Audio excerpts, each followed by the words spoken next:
You not New York if you don't dance when the call blasts. It's time to turn up the New York Culture Podcast. From music to culture to fashion lane. From the sports to the food to showtime on the train. And what's that? It's the New York Culture Podcast. And what's that? It's the New York Culture Podcast. And what's that?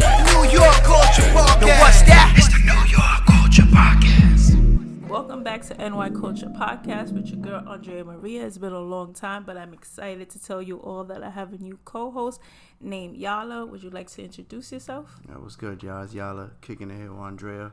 Before anything, I just want to say thank you for letting me join your show and allowing me to create more memories on your platform and, stir the pot, talk about everything that's relevant right now in New York and fashion, sports, movies, everything. Oh, I'm glad to have you on the show. So let's just jump in with what's going on. So the other day, there was like, what could we call it? They was called a terrorist attack, but it's actually not. Where the guy was shot up. Well, how many people? It was like 30 shots. So about like 23 people injured. Just going to work or just going about their day on like a regular basis, and you got to deal with somebody on the train just letting off shots. It's got to be a scary situation. I can't imagine being on that train or anywhere close to that. It's crazy because it's like when you're in a train, like it's nowhere out. Like you're done. Like that's how I always feel. Like at least if you're on a bus, you have a more of ability to get out. But in a train, you're in a tunnel. It's a wrap. Yeah. But thank God, only it was 10 people was shot and how many injured? That says 23 people injured total. So yeah, but because some of them were the smoke affected them. Yeah, he's setting off like smoke grenades, or apparently they found a firearm that was left on the scene, and maybe some gasoline and some fireworks. So I don't know. I guess he had more in store than what was. Yeah, his this is a prime suspect, right? His name is Frank James. They said that he had rented a U-Haul truck that was under his name. Yeah, I heard he dropped the U-Haul key in the train, and I guess it was retrieved or anything else that was left behind, and somehow it traced back to him. That's crazy. But what's the craziest thing out of it all? That none of the cameras at the station was working. Yeah, that's insane. They say it was a glitch, but it can't be a glitch if they wasn't working for more than 2 weeks. They just wasn't working. Yeah, that's horrible. That's got to be up to par, because from watching the news and stuff like that, I've read and I've heard about there being more of a police presence and stuff like that in the train. So I just don't understand how they could just let something like this happen. Yeah. Not let it happen. I don't mean to cut you off. Not let it happen, but just like, if we're on top of everything and those cameras are working, then it shouldn't have took this long to catch somebody like this. Yeah, and it's like, it goes back to Eric Adams. He's like, he's putting more cops in the train, putting more cops in certain neighborhoods to basically harass people for no reason like they were before. And you can't spend some of that money to fix those cameras. And like we always talk about like, oh, this generation records everything, like it's all for clout. But if it wasn't for those cameras, we wouldn't know what really happened in there from all the people that was out there recording. Yeah, after I saw all those videos, it was pretty graphic. I was thinking like, it's just crazy how like there's people running to the like incident and recording and stuff like that. But in the long run, that probably helped more than anything because those cameras weren't working. So yeah, and it also goes to that. It goes obviously to the city, the MTA. Like y'all raise the money all the time, but the camera's not working. The turnstiles are always working. I could tell you that. And if it was messed up, they probably get fixed the same day. Yeah, definitely. The fares are always going up and stuff like that. I just feel like they got to do a better job. Like even today, like as we record this, there was a shooting in the Bronx in the train station. Yeah, it was by Fordham Road, right? Yeah, thankfully it says nobody was injured, but still, it's just crazy how this is a thing. Like you could just be going about your business on a regular day, and you got to possibly deal with having to duck or take cover from people just committing senseless violence. Yeah, and I just felt like it's a crazy place to have because there's no way out. And then now, like, the trains, you can't even go from a cart to another cart. Like, they're, like, locked or something like that. So it's even scarier. Yeah, I'm not a fan of trains, so now I was really not a fan of it. But, yeah, and then let's just go to the guy, Frank James. So, first they said he was, 5'5", 170 pounds. But the guy arrested doesn't even look like that description. Yeah, he looks a little heavier than 170, definitely a little taller. But allegedly, they're saying they got the guy who committed this crime. So I mean, I'm hoping it's legit. But there's a lot of people out there like pointing out different facts, and they don't believe that this is the guy. But I'm just hoping it's the guy. Yeah, and then like he has YouTube videos out where like he's just angry, upset with society, like how they treat black people and things like that. So it also is like maybe he was tired of it and just exploding. That also goes for mental health. People just need to get help instead of just letting all like bottle up and then doing something stupid like that, because that was something stupid. Yeah, definitely a weird situation. What's even more weird is then they start reporting that he called it in about himself being somewhere, but they said somebody else had called earlier in the day saying that they had saw him. They called Crime Stoppers, and then they received his call, and then they ended up picking him up. But it's so crazy. He was like eating McDonald's. Yeah. Something like he got to basically be around the city, go inside and order McDonald's and eat McDonald's and call himself, and y'all still couldn't find him. He could have went and committed another crazy crime or committed more violence anywhere else in the city, because he's just walking around like untouched, like just walking like nothing. That's crazy. I don't know what's this city coming to, but it's just like a lot of like crimes been happening. I feel like more ever since the pandemic. I don't know. I feel like it has to do with mental health, like where they're hitting older people for no reason. Like that doesn't make any sense. Yeah, I think it's like certain people went through a lot through the pandemic. Like we had to stay stuck in the house. We had lost a lot of family members. We lost a lot of friends. So a lot of people lost their jobs. But still, I don't think that's a reason to just go out there and just do like such crazy things like some of these people are going out there and doing. Like people just need to go and get help. Like I feel like we live in a society where if people go and get help, they're automatically crazy, or you get judged by it, that you're crazy because you're going to see a therapist. But at the end of the day, you should, because before you do something stupid. Yeah, I think it's definitely worth like going to get some help or talking to somebody. Or it doesn't even have to be like a therapist. You could be like talk about stuff with family, friends. No, I'm pretty sure you'll have people on your side that's gonna want to talk to you, rather than just let you go out there and do something so stupid. Yeah. So I'm hoping this was the right guy that they check, and he gets the right. I don't know. Well, if he committed a crime, he needs to go to jail, but also get the help that he needs. Let's go and speak about brighter news. Let's talk about Yankee baseball. Okay. We just started. We're 4-4, right? Yeah, we're 4-4. 4 wins, 4 losses. We definitely could have started the season on a better note, but I think they show them fight somewhat. I just don't like that we're always fighting from behind. Garrett Cole, our ace, hasn't started the season too well. He's been getting rocked, but the bullpen's been holding it down. Yeah. But Severino was great. Yeah, Severino had a solid outing the other night. He looked like an ace. Yeah. He's coming back off an injury. I just hope he can stay healthy, and we should be good. Yeah. And right now, we're going up against Baltimore, one of the not as good teams in the league. They got some nice young ball players, but we on paper, and I feel we're the better team. And we went into Baltimore the first game, and we lose on the walk-off walk. I just feel like that's unacceptable. Like we got to win that game. I was watching the game. When Chapman was getting like the sign, he kept like holding his ear to hear. Like he couldn't hear well. But I feel like that's another thing. I feel like they're taking the human out of baseball. That new device, what's it called? PitchCom? PitchCom or something like that, where the catcher has this device on his knee and it gives the pitcher the sign, but he has it in his ear. Yeah, so they're just, I guess, trying to avoid stealing of signs, because there's been a big scandal like the Astros in 2017. So now they're just trying to figure out ways to go around that. I know not all teams are using that technology, but the Yankees are one of the teams that are using it. Yeah, and I don't think yesterday it helped them, because you could tell he was having difficulty hearing. But like my thing is like, if it's there in Baltimore, imagine a Yankee versus Boston game. Like how are you gonna hear? Yeah. Or a World Series game. The crowd definitely plays a big factor into having to hear through that, I guess, earpiece.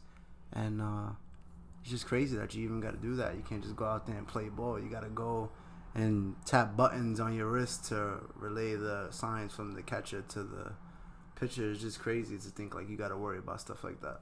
Yeah, I just feel like they just taking the human out of baseball. They've been doing it little by little. First, they started with the instant replay. Like, yeah, it's good to have instant replay, but I feel like there's been things that has happened that, for your team. Like, let's say the 1996, what was it, a World Series when Jeter hit the home run, but he actually didn't hit the home run. The kid caught it. Like, if that didn't happen, how about they didn't win? So I just feel like I'm 50-50 when it's the replay. I just feel like sometimes it's just luck. Me personally, I think I'm a fan. I'm a fan of the instant replays because there's a lot of times where you go, like any sport you're watching, these referees, these officials, they get a lot of these calls wrong. Like, it could be something so blatant that once you see that replay, you go, wow, that's not the case, or this happened. But I feel like I'm glad, like in certain sports, you got the option to challenge a call because you get to go back. I guess they'll send it back to whoever reviews the video and stuff like that. It'll take a while, and then they'll make the correct call. Or sometimes there's even cases where they'll stand by that wrong call. So it's like you said, it is 50-50. Sometimes it'll work out in your favor, sometimes it won't. But yeah, and then like I said, 50-50 about a lot of things. Like the shift, I'm not a fan of the shift also. Yeah. What do you think about the shift? I mean, I'm not a fan, but I guess whatever you need to use to help you win. If there's like high percentages of this guy going one way, and every time he comes up to bat, he hits that one way, I guess, they, as hitters, as ball players that get paid all this money, they gotta learn to adjust. They gotta learn how to go the other way, or they gotta add some different things to their game. You know what I'm saying? Yeah. But I'd prefer them to just play straight up and then just play defense. But if that's what teams got to do to get the win, then I guess that's what they're gonna keep doing. Yeah, I just never been a fan of it. And then how about the runner on second base when we go into extra innings? That I think that's a dumb idea.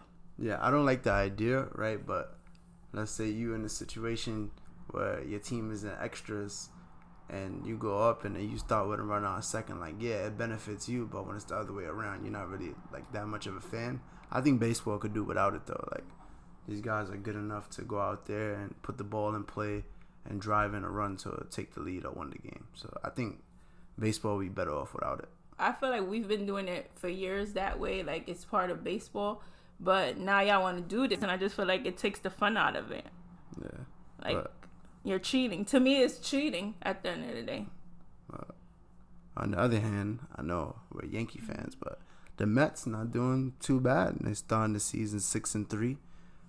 Francisco Lindor is pretty hot for them. He's on like a 6-7 game hitting streak. He just had like 2 home runs on Jackie Robinson Day. Mm-hmm. Robinson Cano, also named after Jackie Robinson, also hit a home run. So they're looking pretty good. I hate to admit it. Oh, you hate to admit it? Yeah, Lindor, he's out there doing his thing. Yeah, hopefully he has a bounce back year because last year wasn't too great. This is his year. Yeah, I hope he continues to do well.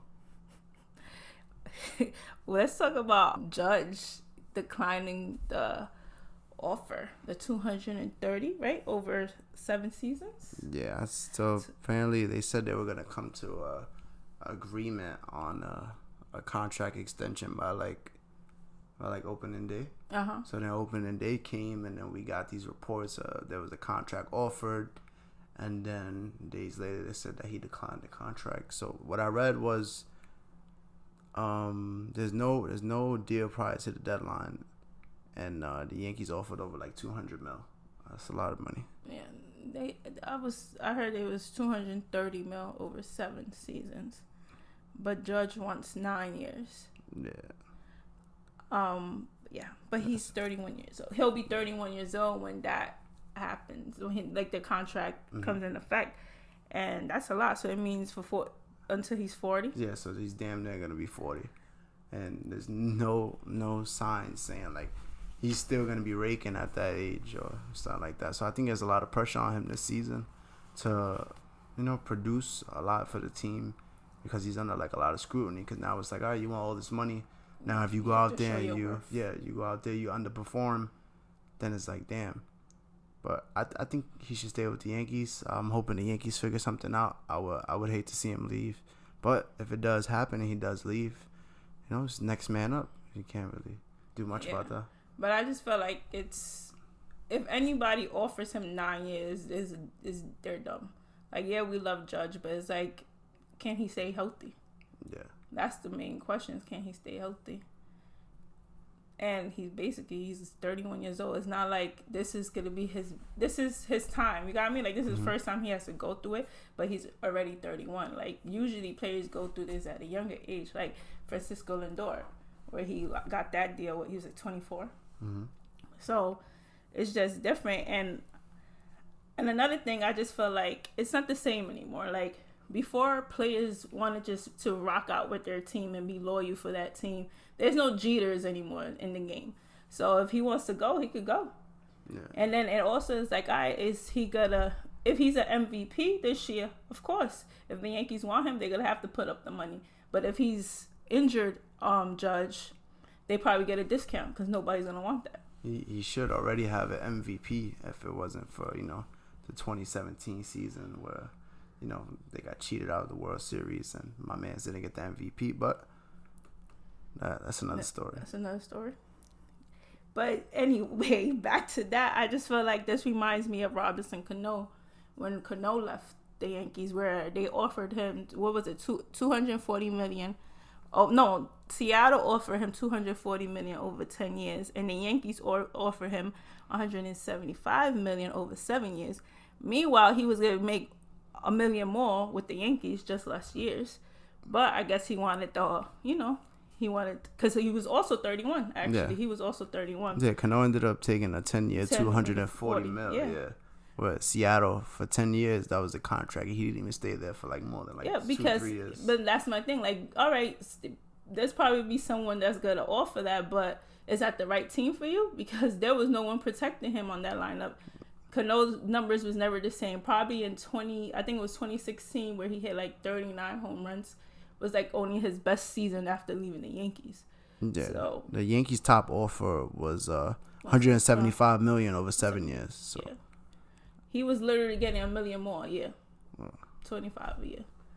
But once again, people just be hungry. Yeah, that's the business part of the game, everywhere in every sport. A lot of these guys want to maximize their talent. They feel like they're worth more than what's being offered. And sometimes when you play for a franchise for so long, and you give so much to the franchise, I feel like a big part of it has to be winning though. Yeah, you're a good player, but are you winning? Are you winning championships, or are you getting a team to the point in your season and the playoffs where you guys can actually have a chance at a championship? Anybody could go out there, not just anybody, but there's a lot of dudes that have good seasons, but I feel like sometimes they just go, a dude to have one good season, and they're throwing all this money at him, they expect all this money out of nowhere. Yeah, and like I said, I just feel like there's no more Jeters and Mariano that they're gonna stay loyal. Like Jeter's last contract was horrible. He would have got more money anywhere, but because he was loyal to the team, that's why he took it. But that it's not about that anymore. It's about getting your money, and that's that. Yeah, not everybody can get a Mike Trout contract, but he's Mike Trout. Yeah, he's a top dog. He's the best player in the league for years and years and years. $426.5 million. Yeah, it's him and Betts, right? That got that much. That got the Him, Betts, and I think who else? It was Machado or Harper got a big contract too. Yeah, I think it's 4 of them. I think Lindor was the last one. Yeah, Lindor agreed to an extension with the Mets that's worth $341 million. But yeah, it's 10 years, 341 mil. That's the extension they agreed on. But then again, he's 24 years old. So he's covered from the 2022 season all the way to 2031. That's a long time. And then another thing that happened in Yankee baseball is that Carlos Beltran sat down with Michael Kay on Central Stage. And they spoke about the 2017 season. Yeah, so he's the newest member of the Yes Network broadcast team. I think he's going to be announcing 30-something games, maybe, almost 40 games, maybe. His first game would be April 22nd. Yeah, so he sat down with Michael Kay on Michael Kay's Center Stage, and they had an interview. They went over his career briefly, and they touched on his stints with the Yankees, his stints with the Mets, and then of course they got into the hot topic that he's hasn't really spoke on much before this. The 2017, never spoke on it. Yeah, never spoke on it. The 2017 sign stealing scandal with the Houston Astros, who ended up winning the championship that year. Well, you love to say that. So yeah. But yeah, I feel like I was glad that he was able to speak his piece, because I feel like when a person doesn't speak on what's going on, doesn't speak their truth, people tend to like make their fake narrative of what happened. I just felt like they did him dirty. Like he took the L for everybody, because his name was the only name mentioned. When they was doing the investigation, the players union said that all the players would get immunity, and that's what they would speak. He was a player, so he spoke his piece. But when everything came out, they didn't name not one player, but they named him. Yes, by that time he was the manager of the Mets. He became a manager, but when he was interviewed, he was a player. Yeah. So it was just like, I felt that he took the L for everybody just because of that, because it's like, he's not a player anymore. Let's just name, because they gotta ask the players, like they gotta ask, what player was involved. So let's just give up Carlos because he's not a player anymore. We still have the other team to cover, whereas those are the stars of the team, like Carlos Carrera and Altuve, people like that are their money makers. So I just felt like he was punished to save others. Yeah, I think the team was punished. I think they got fined like a certain amount, and they got draft picks taken away from them. But they'll never take that championship away from them. Even though like Carlos agreed to, he felt like the championship was tainted because of what went on. And yeah, I definitely do think it's wrong that they outed him. It's like they just wanted that one person to point the finger at, like if he was the mastermind or he created it or something like that. But then you go, and then after the situation, you got Alex Cora and AJ Hinch. They go out there, they get coaching jobs. They're still coaches to this day after the scandal. And then you got somebody like Carlos, who's just now getting back into the game through this position with Yes. And I just feel like they shouldn't pick and choose who they. And AJ Hinch was the manager. It's like you the one who's coaching them, and you let it rock. If that's the case, so you should have got all the heat. Yeah. Hopefully we see him, get another crack at managing a ball club. And for now, we'll just have to see how he enjoys his broadcasting duties. If that's something he wants to continue, or if he continues to try and get a managing gig somewhere. But yeah, I just felt like he took the L, even though I felt like he should have still been the manager for the Mets that year. But it didn't happen. The media in New York is too crazy for the Mets. The Mets couldn't handle it. Even though he said he could handle it and deal with the press, the Mets can't handle that. Yeah, I think if anything, he could have still been manager. You could have fined him. You could have done anything like that. Because at the end of the day, it's like he did help with the investigation. So it's not like he's sitting here and he just sat there and act like, oh no, we didn't do anything. Like he admitted to it. He helped the investigation. He helped them, and pretty much he got shitted on. But my thing is like they say, he ran everything. But what was Carlos' numbers that year compared to everybody else's numbers on that team? He barely even played. Like, we wouldn't be technical. But well, I'm glad he's back in baseball. So look forward to see what's next for him. Yes, Hall of Fame. Yeah. Even though they probably try to play him. Let's bring this up. That's gonna be another topic we'll probably have speak on when it gets closer to the time, But I think he deserves it. Yeah, you already know it's gonna be a topic, but he has a clear record until the 2017. Yeah, humble, always, So I don't think that one incident with Houston should define his career, because he's accomplished so much before the situation. His numbers speak volume. So yeah, we got the NBA playoffs just started. We had the play-in tournament. It's something new they introduced where they have like the 7th and 8th seeds battle it out to see who's gonna make it into the first round. So they added like something exciting. Now it's like you get playoff games right before the first round of the playoffs. So it's pretty good. I mean, my team is not in it, the Knicks, but I'm just a fan. They never in it. I'm just a fan of basketball itself. So they never in it. Who's in it? Who's in it right now? Today we got the Raptors and the 76ers, the Utah Jazz, the Dallas Mavericks, the Minnesota Timberwolves just took game 1 over the Memphis Grizzlies. And then tonight at 8:30 we got the Nuggets and Warriors. And the other teams that are also in the playoffs are the Atlanta Hawks, Miami Heat, Brooklyn Nets, Boston Celtics, Chicago Bulls, Milwaukee Bucks, the New Orleans Pelicans, and the Phoenix Suns. So the Nets got playoffs. Kyrie now. Yeah, So. Kyrie, KD. Now Kyrie can play That's at home. what I'm saying. Kyrie could play at home. Yeah, I guess he held out and he got what he wished for. Now he can play at home in Brooklyn. He said he doesn't fold. Yeah. He said I was standing by my. Yeah, I feel like baseball is the reason why he's getting to play right now, but that's my opinion. It's a whole money thing. I feel like they're gonna lose out money if guys like, let's say, Aaron Judge for the Yankees is not out there playing, or Kyrie's not playing at home in Brooklyn. But I just feel like with Kyrie, it was, come on, the whole season passed and they didn't let him rock. It's crazy once they start talking about Yankees and Aaron Judge not being able to play in New York. Then it was a whole different ballgame, and it was. But then you have to think about other things like, you guys letting these players play, but how about these teachers and cops and doctors that didn't want to get vaccinated and are not working, don't have a job because of it.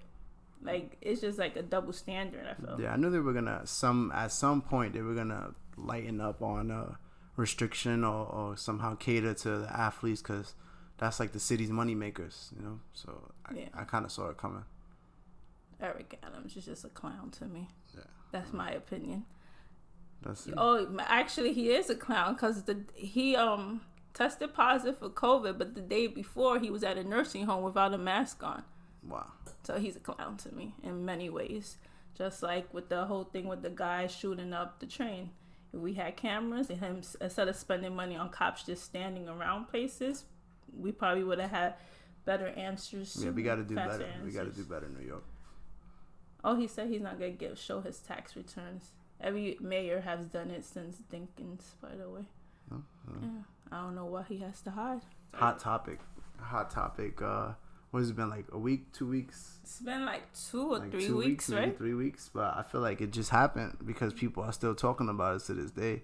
We got Will Smith at the Oscars. Chris Rock makes a joke about Jada's hair, and she suffers from, what is it that she suffers from? Alopecia. And what exactly is that? So that's like you lose your hair, like your hair just falls out. Sometimes, like your whole hair, like on your head, you could be bald or like no eyebrows sometimes. Okay. But he said like, "Oh, I'll see you in the next G.I. Jane 2. G.I. Jane 2, yeah." According to him, he didn't know she had alopecia. I knew she had it because she's like, it was big on social media. But maybe Chris Rock is too busy to be on social media. But like she has said like on her Red Table Talk and all of this. But what I found like funny is that Will actually lauged about it at first. That was his initial reaction. And then when he saw that she was laughing, then that's when he went up to the stage and slapped him. Yeah, I mean, of course, anybody, if you're married and somebody's cracking a joke on your wife, you know what I'm saying, you're gonna feel some type of way. But they're in a completely different situation. It's not like you cracked on my girl and we're in the streets and I could just slap you and like nothing happens. You guys are celebrities in a freaking televised event, and you straight up just walk up on stage and slap him in front of millions of people and all your peers there. I don't know, it was crazy. I just feel like Will finally cracked because you have Jada out here still talking about Tupac and August, all her entanglements, and it's like, you know, people have mad jokes on Will. And it's like, I feel like he just finally cracked and he was like showing the world like he ain't no punk. Yeah, because his relationship has been his marriage has been in the public eye for some time now.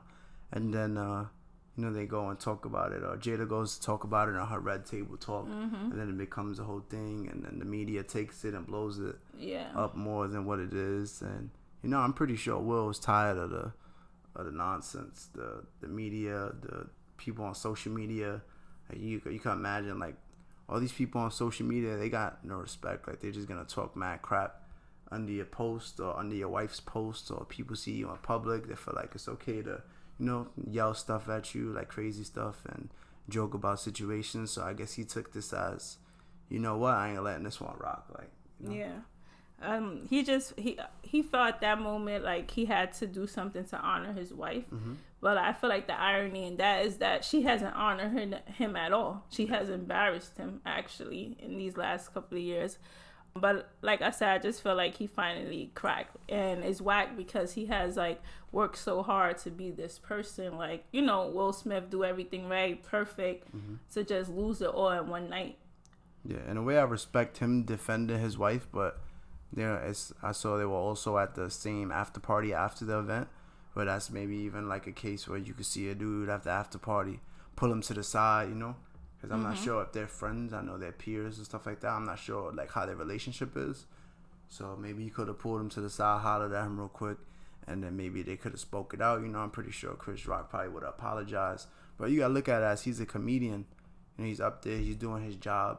I'm pretty sure there's times Will Smith has been out there, he's cracked jokes on people, not knowing what they going through or if they have a disease or just anything. I'm more than certain he's been out there before and cracked jokes on people. Yeah, but now joking is different. Being a comedian is different now than before. Like, you could joke about anything before, but now it's a problem. Yeah, you like, gotta watch what you say. Yeah. Like, the world's more sensitive to stuff. Like, yeah, and I'm not saying people should get bullied by jokes, but it's different now.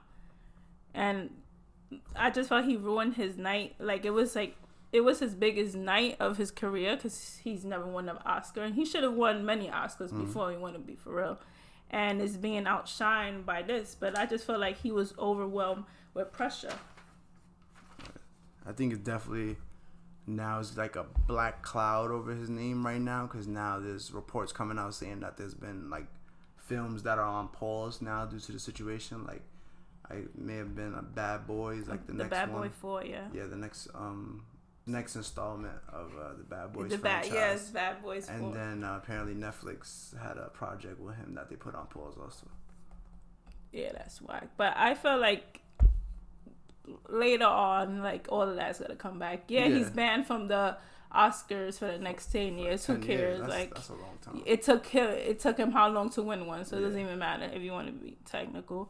But like I said, he just cracked, and the whack thing is that, like I said, he's at this level where he's not supposed to do stuff like that, and like, you work so hard to be this person. Just like when you at work, like, no matter what someone says, like, you don't want to look like the crazy one, and he cracked.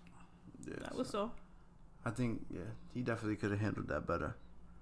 But definitely, even when you working with big companies such as like just a film, if you're doing any films or you work with any big companies like Netflix, soon as something like that happens, they gotta just pull out and they gotta backtrack. Maybe wait till the heat dies down and then continue, or maybe they'll scrap it and whole. I think him, since he's more like known and more famous, he's been in the game for a while, they might just be put on hold. Like, nobody's out there scrapping their entire film over that, I don't think. Yeah. They'll let it die down for a bit and then they'll go back to like business as usual. Yeah. So right now it's just, the main topic for right now. What they said, Chris Rock doesn't like want to speak on it unless he's getting paid. Yeah, I mean, that's smart, right? Somebody got to cut him that check for talking about that.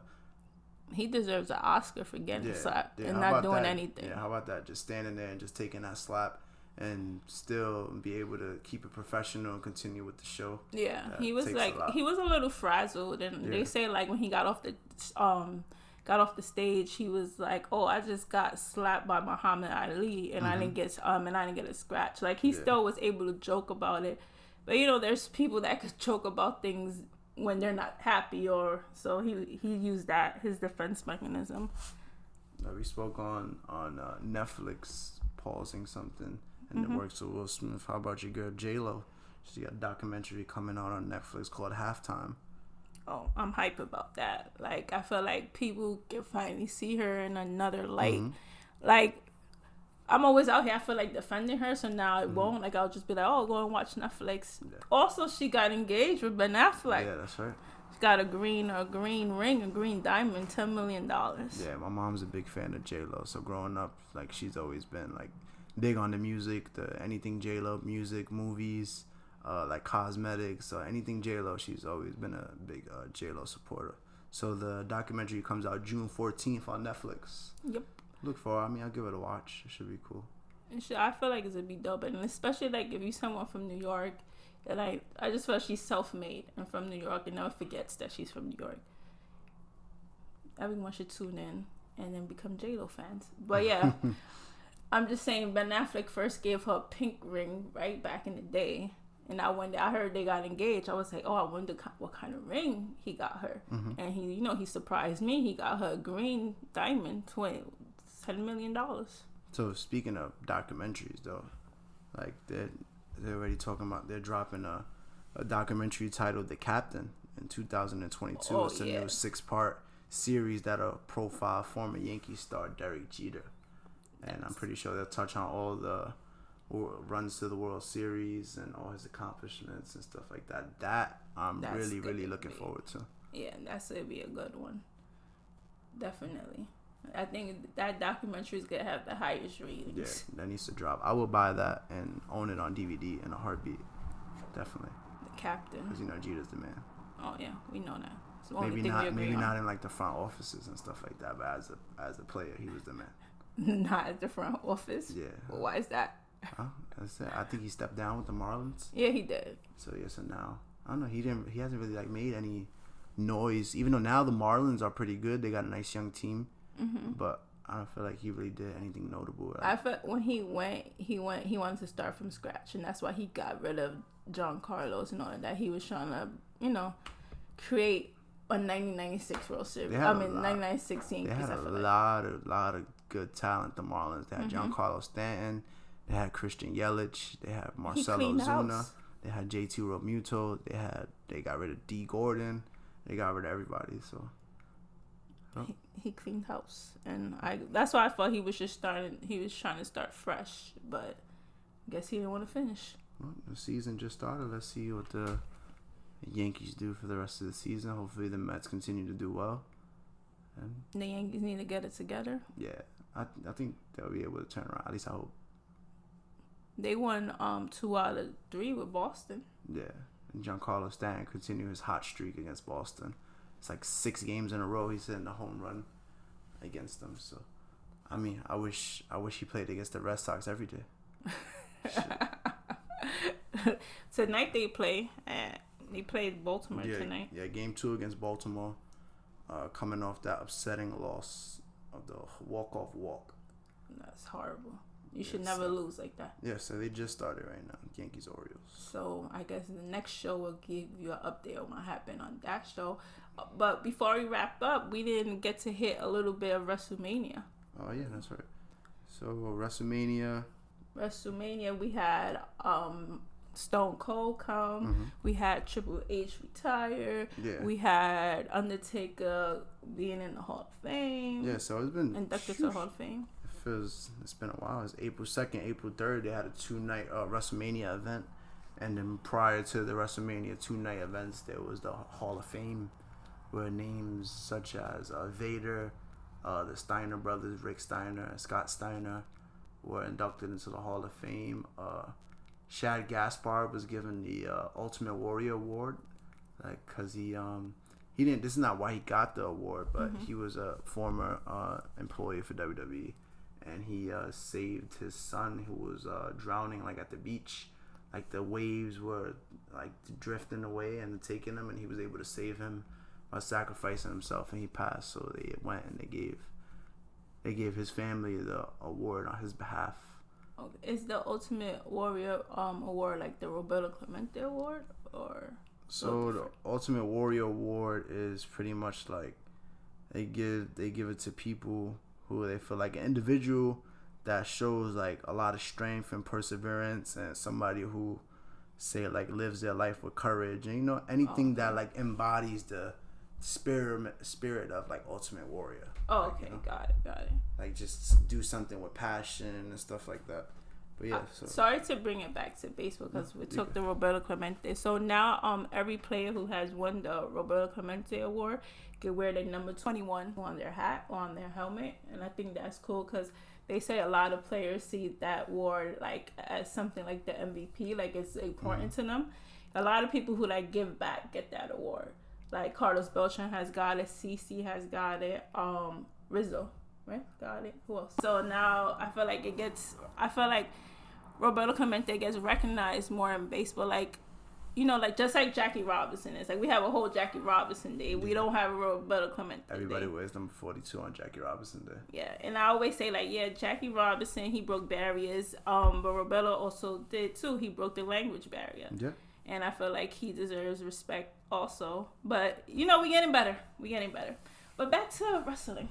No, yeah. So, other than the Hall of... Oh, yeah. So, Undertaker went into the Hall of Fame. He had a storied 30-year-plus career. And he went, like, out of character, pretty much explaining everything. His career, his different, like, personas. You know, he was always the Undertaker, but he had, like, different variations of the character. So, that was cool. And then we got into WrestleMania Night 1. The main event was a returning Stone Cold Steve Austin after 19 years of not wrestling. He comes back, and he was first advertised as just a part of this Kevin Owens show. That was his opponent. So it was advertised as just a show at first, and then he comes out just sitting down for a while, and then it turns into a no holds barred match, which is pretty much a match with no rules. Yeah. So it kind of helped cater to him not being in the ring for so long, because they could pretty much go out there and do whatever and not have a perfect match. But, you know, I thought he was only going to be in the ring for like 5 minutes. It turned out to like a 14-minute match. Yeah, because he has so many injuries. Yeah, and it's impressive to go 19 years without being in a wrestling ring and then go back and then wrestle one of the best in the company for 14 minutes. So I give it to him. I was like a little kid and just hearing the music and watching his entrance, just watching him in the ring, because that's what I grew up on, Stone Cold. That's my favorite wrestler of all time. So anything involving him, I'm usually like paying attention to, like whether it be his podcasts or he had like a show on USA Network. He got his own beer. I don't drink beer though, but if I did, I'm pretty sure I would drink his beer. Yeah, Austin is one of my favorites also. Like, seeing him was mad dope. But I heard that for the second time he came out, that was the second day. Night 2, yeah. Night 2. He came out in exactly 3 hours and 16 minutes into the show. I felt like that was dope how they did that. Yeah, so he came out because Vince McMahon's protege is Austin Theory. He's a young dude, up and coming, probably early 20s, like 23, 24. And he faced off against former NFL kicker Pat McAfee. He used to play with the Colts, and he's signed as an announcer, and he also has a podcast himself. Vince went on his show, gave him the opportunity to have a match, then he puts him up against Vince's protege. The match happens, Pat wins, and then Vince is disappointed, and it ends up being an impromptu match of Vince McMahon going up against Pat McAfee in an impromptu match. Vince McMahon's 76 years old. A 76-year-old man went out there and had a match, and then which led to Austin then coming out at that 3 hours and 16-minute mark, and then he came out, you know, and stunned everybody. He he stunned Vince McMahon. Stun and drink beer? Yeah, stun and drink beer. That's what he does. That's what he did the night before. Yeah. Stun and drink beer. That's what he does. He came back, nothing changed. He's just a little older, still in good shape. Stunner Vince McMahon like he did in the Attitude Era back in like the late 90s, 97, 98, 99. It was just like I felt like it was a perfect send-off because he comes back. He didn't really go out on his terms like he wanted to. His last match was against The Rock at WrestleMania. But now you come back, you have a main event. You main event night 1 of WrestleMania. Come back night 2. Go out there in front of that crowd. Both nights they had about 65,000+ fans each night. So to go out there to have that feeling, it's probably undescribable. But he went out there. He does what he does best. He messes with the McMahons. Mm-hmm. He stunned the 76-year-old. It wasn't the best, because once he kicked him, Vince went down, and they had to make it look good, but probably one of the worst stunners I've ever seen, but it was still pretty cool. The night before when he stunned the announcer, I felt like that was horrible. Yeah, Byron Saxton. It was too much, extra. I don't think it was horrible. It was too extra. You got to go out there, you got to sell it. It's pro wrestling. If somebody's legendary as Stone Cold, who is arguably one of the greatest of all time, goes out there and you grew up on his work and he's one of the most well-respected people, most iconic people in the company's history. You go out there, you get the opportunity to be in the ring with him. I feel like you got to go out of your way to make it memorable and to make him look good, because he's still that dude. Yeah. It's true. I just felt he did a little bit too much, just a little bit. I mean, he's an announcer, so he don't really get that much, So he went and took his screen time and he made the best of it. Should have got some tips from Rosenberg. But Rosenberg never got stunned, obviously. I get stunned by Austin in a heartbeat. Of course you will. Not me. Yeah, I'll take it. Take one for the team. I'll get rock bottom. But yeah, I just since when WrestleMania became 2 days, because I remember only being 1 day, and now it's 2 days. Like I feel like now it's dragging. No, it's more like for the wrestling fan. I feel like it's dope because you get 2 days of it, and also if you're a young kid, like I remember being up late at night on a Sunday watching wrestling pay-per-view. So I feel like now they have the Saturday and the Sunday, so I feel like it's more kid friendly, you could say, time wise. So there's a wrestling company called New Japan Pro Wrestling. They're based out of Japan, probably like the biggest Japanese wrestling promotion.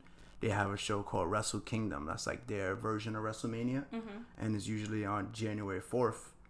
And I guess they wanted to try something different. So like in 2020, they went out there and they decided to put on 2 nights of their best like action with their best wrestlers, their best stories coming to an end at the end of the year. And they went and they did it, and then I guess WWE saw that as an opportunity to make more money, utilize their big roster, put 2 nights of big matches out there, sell more tickets, they have events in town for WrestleMania, have more people attend, have more people hype for it, have more people want to order it, tune in from home, so. And more wrestlers get attend, because I feel like only like the big stars used to like get to had that time to shine. Oh yeah, so now you go from having 1 big super show to having 2 big super shows. So it's been okay. It's been fun. I think they do a good job of like incorporating celebrities. I think they do it now more than ever. Like we just came off where they had a match with Johnny Knoxville and the Jackass crew. They went up.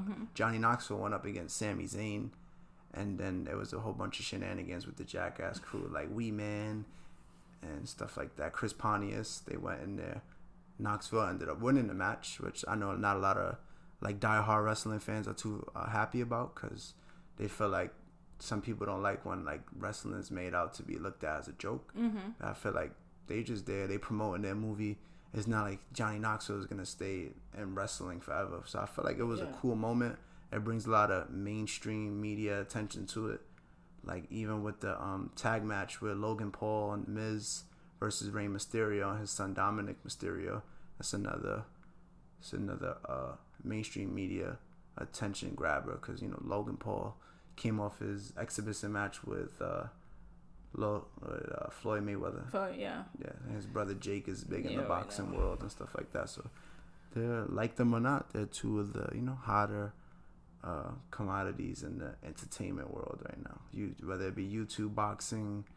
I know Logan just started his own. All over. Logan just started his own company where it's like buying and selling like memorabilia. Like I know he's into Pokemon cards and all that stuff. And then he was carrying one around his neck. Yeah, he had a rare, was it Pikachu? I believe it could have been. I think it was Pikachu, because his gear was like similar to the card. So he comes out with that like iced out. So since it's worth so much, they put it in like a pendant with a expensive chain with it iced out around it. So it was probably worth like $1 million or more. So yeah, now he's opened up his own like I guess platform where you could buy and sell memorabilia like that. That's cool. I remember when he used to just beef with his brother on YouTube. Yeah. I remember all the kids used to like talk about it. Like they would team Logan or team the other one. Well, he got his first win because he doesn't have any wins in boxing, so he went and got his first combat sports victory and the WWE. Yeah. I feel like with WWE, we always there was always a celebrity, whether it was Mike Tyson or Donald Trump. There was always a celebrity. I just felt like now there is more. Yeah. Like we had Bad Bunny. Yeah, he did well. He had a match at WrestleMania. It was a tag match. Him and Damian Priest, fellow New Yorker and fellow Puerto Rican. And no, he went out there. He did well. He's well respected by the people in the pro wrestling world, and he shows that he's a big fan. He went out there, he showed out, and I mean, I wouldn't mind seeing him in the ring again. Yeah, he likes it though. He's a huge fan. He got to win a belt, right? It was like that. He won a 24/7 title. It's like similar to how they used to have like a hardcore championship back in the day, whereas like you could get pinned anywhere or you could lose your belt anywhere. So now they pretty much brought that back. They named it the 24/7 title because you got to defend it. Yeah. 24/7. It's not really a title that's looked at as one of the main titles. It's more so for like the mid card people or people that's not really in that many stories.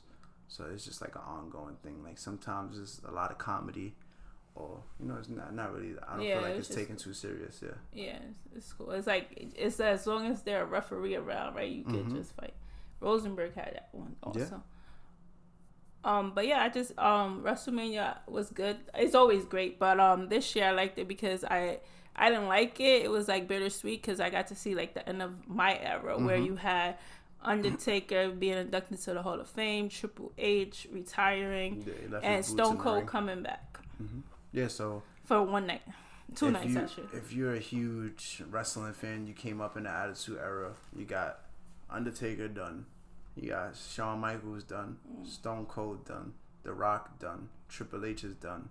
The Rock still got time. Yeah, The Rock. Oh, that's another thing. Like he needs to come back. That's a big rumored thing. They think that now because his cousin Roman Reigns, he's pretty much the top dog, the big dog, as they say, in WWE right now. He just beat Brock Lesnar for the WWE title. He already was holding the Universal Championship, so now he's the undisputed champion. And they come from a long line of wrestling royalty, like their uncles and stuff like that. So, but The Rock is known as the most famous and most well known one out of the family. So now, as he's coming up, it's his time. So it's been teased that that we might end up getting a Rock Roman match. I'd like to see. I wouldn't like to see The Rock win because it's his cousin Roman's time. Yeah. But they've even I caught a clip on social media. They teased because The Rock has his own show, Young Rock, on CBS, and they pretty much it shows like different parts of his life when he was a kid, teenager, going into the wrestling business. So the scene is his family's huddled up in the living room watching wrestling, and his little cousin, his real name is Joe.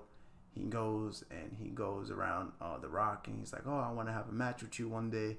And The Rock's character, the person that's portraying him, is like, "Oh, only something big like that could happen at WrestleMania." So it's kind of like they planted seeds for it. Like they even had the young Roman Reigns in the show say his catchphrase like "acknowledge me," because that's like what he says now. So I mean, I could see it possibly happen next year at WrestleMania. I'm all for it. Hopefully, we had Stone Cold come back this year, so maybe we have The Rock next year. Yeah, thing is with Rock, he could still wrestle. Yeah, like I'm pretty sure he could go out there and he could do if he wants to. It's just he's become such a megastar now. It's like he doesn't need wrestling. But I'm pretty sure if he wanted to, he could come back and have a run. But he's so busy these days. Too busy. All his movie days. But I think it's a wrap for today. Yeah, I feel like that went well. So let's stay tuned for next episode, and hopefully we'll give you a better results on what happens with the Yankees today. Yeah, let's see. Hopefully we do better. Yeah. So over and out. All right, so we see you next time. Peace. Thanks for listening. You not New York if you don't dance when the call blast. It's time to turn up the New York Culture podcast. From music to culture to fashion lane. From the sports to the food to showtime on the train. And what's that? It's the New York Culture podcast. And what's that? It's the New York Culture podcast. And what's that? New York Culture podcast.